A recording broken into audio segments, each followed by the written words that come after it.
I want to thank all those who've been involved in the progress that we've made together here in Ontario in publicly funded education since 2003, because that progress has been very, very significant.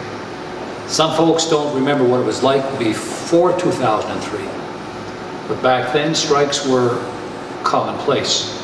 Academic performance suffered. But working together, we made some big changes. We have, for example, invested in over 27,000 school renewal projects. We built 570 new schools in Ontario, including this one. We've hired over 20,000 teachers and educational support workers, and we've reduced class sizes. Those are what you call inputs. What parents are really focused on are outputs. We've had some great outputs. Test scores are up by 15 points. Grad rates up by 14 points. We haven't had a single strike in 9 years. Parents can rely on peace, stability, and a sense of predictability when it comes to the schooling of their children. Along the way, we entered into collective agreements, compensation agreements with our teaching partners that were reflective of the times. They were reasonable and responsible. But our world has changed.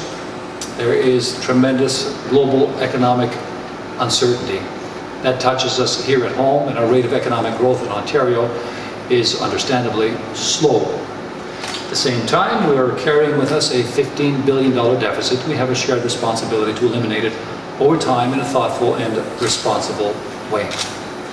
So these times are different from the before times, you might say.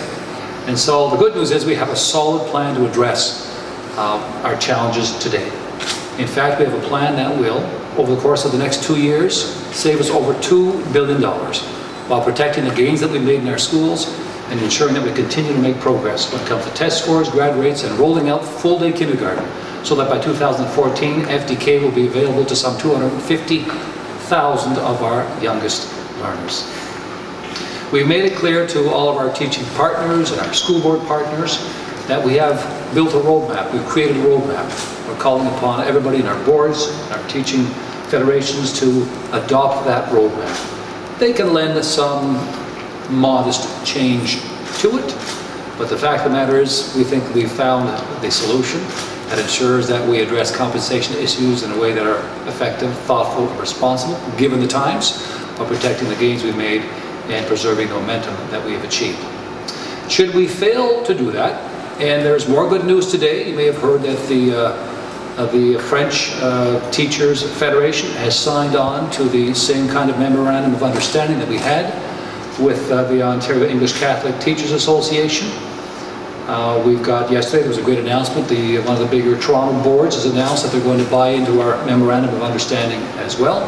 But should at the end of the day we fail to achieve the necessary agreements, then we will take the necessary measures in the legislature to ensure that we have in place a plan that guarantees to taxpayers that we are acting thoughtfully and responsibly when it comes to teacher compensation, but also guarantees to mothers and fathers and children that we will continue to make progress in our schools. We will keep class sizes down. Those are not up for grabs. Those are not the subject of bargaining. We will move ahead with full-day kindergarten. That too is not the subject of bargaining. We will continue to make progress when it comes to test scores and graduation rates. Our government is nothing if not absolutely committed to continuing progress in publicly funded education in Ontario. We're delighted to take your questions. Premier,